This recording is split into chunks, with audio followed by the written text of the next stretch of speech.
আপনি জানেন, তথ্য শক্তি, রাজনীতি, অর্থনীতি, সংস্কৃতি বিশ্বজুড়ে প্রতিনিয়ত ঘটে চলেছে নানা ঘটনা। তাই বিশ্বজুড়ে প্রতি মুহূর্তে বর্ণনায় চলমান গুরুত্বপূর্ণ ঘটনার বিশ্লেষণ আর সবশেষ তথ্য নিয়ে বিশ্বদৃষ্টি খুলে দিতে আপনার সাথে ডিবিসি ওয়ার্ল্ডের পর্দায় আছি আমি সালিহা পারভিন সাথী। ফিলিস্তিনকে স্বাধীন রাষ্ট্রের স্বীকৃতি যুক্তরাজ্য, কানাডা, অস্ট্রেলিয়া, পর্তুগালের হামাসের জন্য পুরস্কার বলছেন নেতানিয়াহু। পারমাণবিক অস্ত্র বিক্রি নয়, অস্তিত্ব রক্ষার জন্য কিম জং উনের স্পষ্ট বার্তা, চাপ না দিলে যুক্তরাষ্ট্রের সঙ্গে সংলাপে বাধা নেই। সাবেক প্রেসিডেন্ট জেইর বলসোনারোকে সাধারণ ক্ষমা না দেওয়ার দাবিতে বিক্ষোভে উত্তাল ব্রাজিল। পেরুতে সরকার বিরোধী বিক্ষোভ।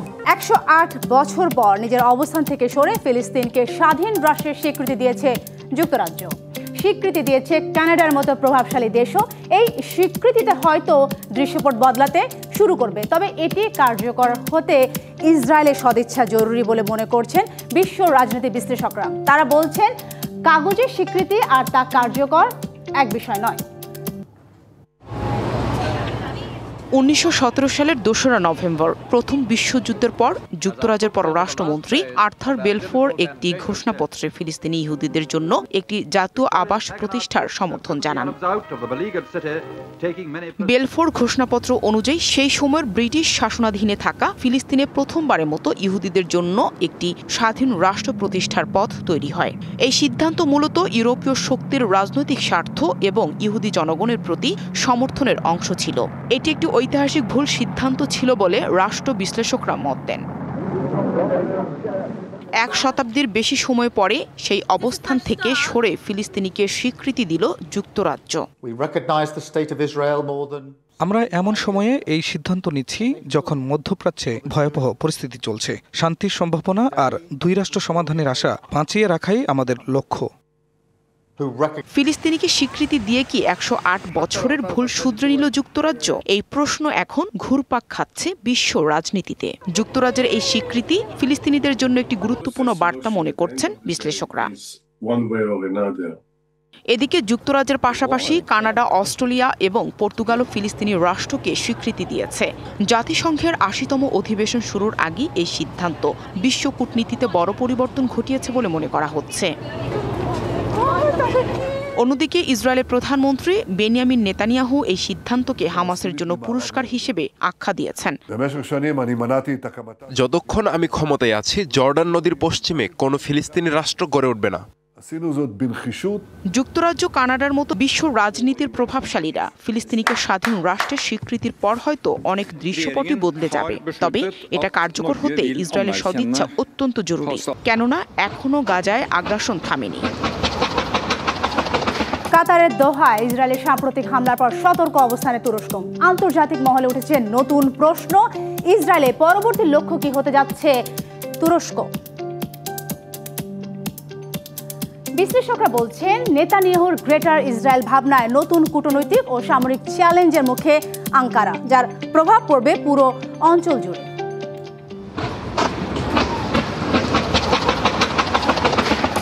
সম্প্রতি কাতারে ইসরায়েলের হামলায় মধ্যপ্রাচ্যের ভূরাজনীতি দেখছে নতুন অস্থিরতা। আর এই হামলার পরপরই তেল আবিবের পক্ষ থেকে আসে তুরস্কের জন্য হুঁশিয়ারি। সামাজিক যোগাযোগ মাধ্যমে ছড়িয়ে পড়ে ইসরায়েলের মন্তব্য, আজ কাতার, কাল তুরস্ক। জবাবে থেমে থাকেনি এরদোয়ান প্রশাসন। বিশ্ব মানচিত্র থেকে ইসরায়েলকে মুছে ফেলার পাল্টা হুঁশিয়ারিও দেয় তুরস্ক। ফিলিস্তিনের গাজা ছাড়াও ইসরায়েল এরই মধ্যে হামলা চালিয়েছে ইয়েমেন, সিরিয়া থেকে শুরু করে তিউনিসিয়া উপকূলে। এ সকল অঞ্চলকে নিয়ে গ্রেটার ইসরায়েল গড়ার ঘোষণা দেন বেনিয়ামিন নেতানিয়াহু। আঙ্কারা বলছে, এটি নিছক বাক্য নয়, বরং এক আঞ্চলিক আধিপত্যের পরিকল্পনা। আর এ লক্ষ্যকে সামনে রেখে আশপাশের দেশগুলোকে দুর্বল ও বিভক্ত করার চেষ্টায় চালাচ্ছে নেতানিয়াহু প্রশাসন।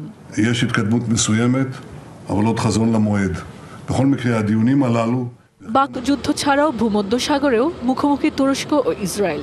গ্রিস ও সাইপ্রাসে বাড়ানো হয়েছে ইসরায়েলি উপস্থিতি। এতে তুরস্ককে ঘিরে ফেলার কৌশল আরও স্পষ্ট হচ্ছে।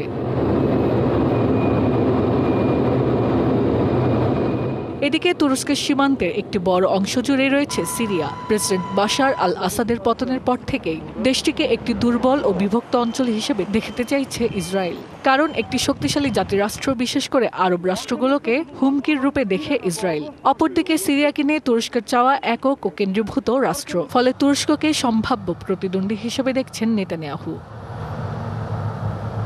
এমন পরিস্থিতিতে আঙ্কারা চাইছে সিরিয়ায় নতুন ঘাঁটি স্থাপন করতে, যার বিরোধিতাও করেছে তেল আবিব। ফলে বিশ্লেষকরা বলছেন ইসরায়েল ও তুরস্কের প্রথম সরাসরি সংঘাত দেখা দিতে পারে এখান থেকেই। তুরস্ককে কেবল প্রতিরক্ষা নয় বরং আক্রমণাত্মক কৌশলে ঘেরাও করতে চলেছে ইসরায়েল।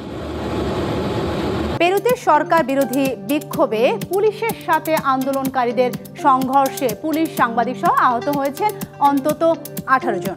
রবিবার রাজধানী লিমায় জেনজি তরুণদের বিক্ষোভের সময় দুই পক্ষের সংঘর্ষ হয়। রয়টার্সের এক প্রতিবেদনে বলা হয়, শত শত বিক্ষোভকারী রাজধানীতে পুলিশের সঙ্গে সংঘর্ষে জড়িয়ে পড়ে। জেনজি তরুণদের ডাকা বিক্ষোভে প্রেসিডেন্ট দিনা বলুয়ার্তে প্রশাসনের বিরুদ্ধে ক্ষুব্ধ অন্যান্য গোষ্ঠীও যোগ দেয়। সন্ধ্যা নামার পর বিক্ষোভকারীরা প্রেসিডেন্ট ও সংসদ ভবনের দিকে অগ্রসর হতে চাইলে পুলিশ বাধা দেয়। বিক্ষোভকারীরা পুলিশকে লক্ষ্য করে পাথর ছুঁড়লে পুলিশও টিয়ার গ্যাস ও লাঠি চার্জ করে বিক্ষোভকারীদের ছত্রভঙ্গ করে। পুলিশের ছররা গুলিতে আহত হয়েছেন 6 সাংবাদিক।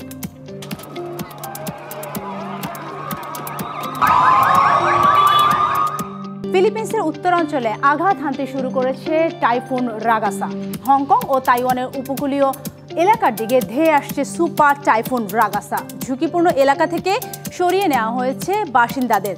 ফিলিপিন্সের জাতীয় আবহাওয়া সংস্থা জানিয়েছে, বাতানেস এবং বাবুয়ান দ্বীপে টাইফুনটি আঘাত আনে। বেশ কিছু এলাকায় ভূমিধস হয়েছে। প্রশান্ত সাগরের সৃষ্ট সামুদ্রিক ঝড়টি দ্রুত বিস্তৃত হচ্ছে বলেও জানিয়েছে সংস্থাটি। সুপার টাইফুনের প্রভাবে মূল দ্বীপ লুজনের উত্তরাঞ্চলে বন্যা সতর্কতা জারি করা হয়েছে। চীনের উত্তর পশ্চিমাঞ্চলীয় শিনজিয়াং উইঘুর স্বায়ত্তশাসিত অঞ্চলে অবস্থিত দাশিসিয়া পানি নিয়ন্ত্রণ প্রকল্প বিশ্বের সবচেয়ে উঁচু concrete face sand gravel dam.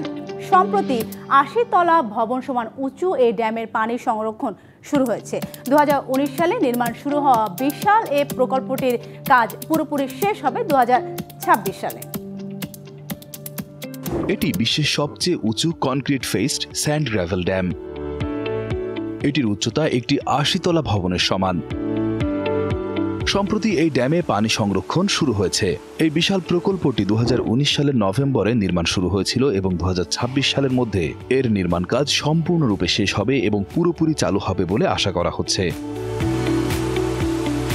প্রকল্পটি চীনের শিংজিয়াংয়ের আকসু অঞ্চলের কুমারাক নদীর মধ্য ও নিম্ন অববাহিকায় অবস্থিত। এই প্রকল্পের সর্বোচ্চ বাঁধটি 247 মিটার উঁচু, যা একটি ইঞ্জিনিয়ারিং বিস্ময় হিসেবে বিবেচিত হচ্ছে। এর মূল কাঠামোটি সম্পূর্ণরূপে কনক্রিট দিয়ে না বানিয়ে স্থানীয়ভাবে পাওয়া বালি এবং নুড়ি পাথর দিয়ে চাপ দিয়ে তৈরি করা হয়। এরপর বাঁধের সামনের দিকে যেদিকে পানি থাকে সেদিকে পানির চাপ সামলানোর জন্য একটি পুরো কনক্রিটের শক্ত আবরণ বা ফেস দেওয়া হয়। এই জলবিদ্যুৎ কেন্দ্রটির মোট বিদ্যুৎ উৎপাদন ক্ষমতা 7,50,000 কিলোওয়াট। কর্তৃপক্ষ জানিয়েছে এটি বার্ষিক 1.8 বিলিয়ন কিলোওয়াট ঘন্টারও বেশি পরিবেশ বান্ধব ও পরিচ্ছন্ন বিদ্যুৎ উৎপাদন করবে। এই পরিমাণ বিদ্যুৎ দিয়ে প্রায় 6.5 লাখ পরিবারের সারা বছরের বিদ্যুৎ চাহিদা মেটানো সম্ভব হবে। উত্তর কোরিয়ার নেতা কিম জং উন আবারও স্পষ্ট জানিয়ে দিয়েছেন, পারমাণবিক অস্ত্র বিক্রি নয় বরং তা তাদের অস্তিত্ব রক্ষার জন্য। সোমবার রাষ্ট্রীয় টেলিভিশনে এক ভাষণে কিম বলেন, পারমাণবিক কর্মসূচি বন্ধে যুক্তরাষ্ট্র চাপ বন্ধ করলেই সংলাপের দরজা খোলা হবে। সোমবার উত্তর কোরিয়ার সুপ্রিম পিপলস অ্যাসেম্বলি উপলক্ষে বক্তব্য রাখেন দেশটির সর্বোচ্চ নেতা কিম জং উন। তিনি বলেন, ওয়াশিংটন যদি উত্তর কোরিয়ার পারমাণবিক কর্মসূচি বন্ধে চাপ দেয়া থেকে সরে আসে তাহলে সংলাপে কোনো বাধা নেই। যুক্তরাষ্ট্র ও দক্ষিণ কোরিয়ার যৌথ সামরিক মহড়া পারমাণবিক যুদ্ধে রূপ নিচ্ছে বলে মন্তব্য করেন কিম। হুমকি মোকাবেলায় দেশের পারমাণবিক কর্মসূচি গড়ে তোলা হচ্ছে বলেও জানান তিনি। কিমের অভিযোগ, দক্ষিণ কোরিয়ার সাথে যুক্তরাষ্ট্রের সংলাপের প্রস্তাব নিছক প্রতারণা। তাদের লক্ষ্য একটাই, উত্তর কোরিয়াকে দুর্বল করে শাসন ব্যবস্থা ধ্বংস করা। কিম জং এমন সময়ে মন্তব্য করলেন যখন দক্ষিণ কোরিয়ার নতুন সরকার মার্কিন প্রেসিডেন্ট ডোনাল্ড ট্রাম্পকে পিয়ংইয়ংয়ের সঙ্গে সংলাপে বসার আহ্বান জানিয়েছে। এর আগে বিবিসিকে দেয়া সাক্ষাৎকারে দক্ষিণ কোরিয়ার প্রেসিডেন্ট লি জে মিয়ং উত্তর কোরিয়ার পারমাণবিক অস্ত্র উৎপাদন বন্ধে যুক্তরাষ্ট্রের সাথে চুক্তির দাবি জানান। 송금 투자해야 되는 상황이라면 সিরিয়ায় আগামী 5 অক্টোবর গণপরিষদ নির্বাচনের তারিখ ঘোষণা করল অন্তর্বর্তী সরকার। রোববার রাষ্ট্রীয় সংবাদ সংস্থা সানা জানিয়েছে, দেশের সব নির্বাচনী এলাকায় একসঙ্গে এই ভোট গ্রহণ অনুষ্ঠিত হবে। গেল বছর বাশার আল আসাদ সরকারের পতনের পর এটিই হবে দেশটির প্রথম পার্লামেন্ট নির্বাচন। নতুন সরকার যুদ্ধ বিধ্বস্ত দেশটির রাষ্ট্রীয় প্রতিষ্ঠান পুনর্গঠন এবং আঞ্চলিক ও আন্তর্জাতিক মহলে বৈধতা পাওয়ার চেষ্টা চালাচ্ছে। যুক্তরাজ্যের টাওয়ার হ্যামলেটস কাউন্সিলের টাউন হলের ওপেন ডে অনুষ্ঠিত হয়েছে।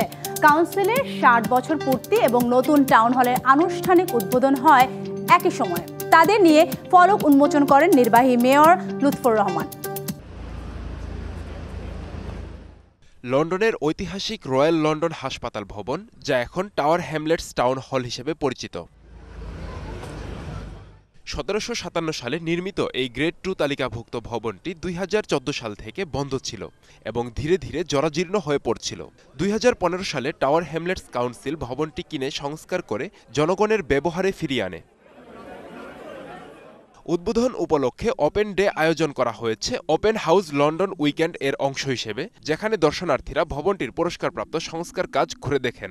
আগতদের আলাদা আলাদা দলে পুরো টাউন ঘুরে দেখান স্থপতি এবং কাউন্সিলের অফিসাররা। উদ্বোধন করে মেয়র লুৎফর রহমান সবার প্রতি কৃতজ্ঞতা জানান। আমি গর্বিত ও কৃতজ্ঞ মেয়র হিসেবে ভবনটি অধিগ্রহণ করতে পেরেছিলাম এবং আপনাদের সকলের সাথে দাঁড়িয়ে উদ্বোধন করতে পারছি।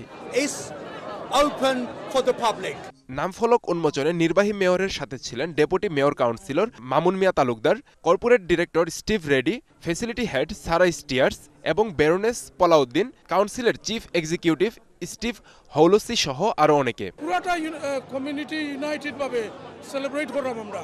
So I'm grateful to our officers, যারা এটা অর্গানাইজ করছেন, তারা গ্রেটফুল, তারা এটা খুব সুন্দর একটা অনুষ্ঠান করছেন। অনুষ্ঠানে ছিল কেক কাটা, ফটো প্রদর্শন, বিভিন্ন কমিউনিটির সাংস্কৃতিক পরিবেশনা, face painting, balloon modelling, fitness session সহ নানা পারিবারিক ও কমিউনিটি আয়োজন।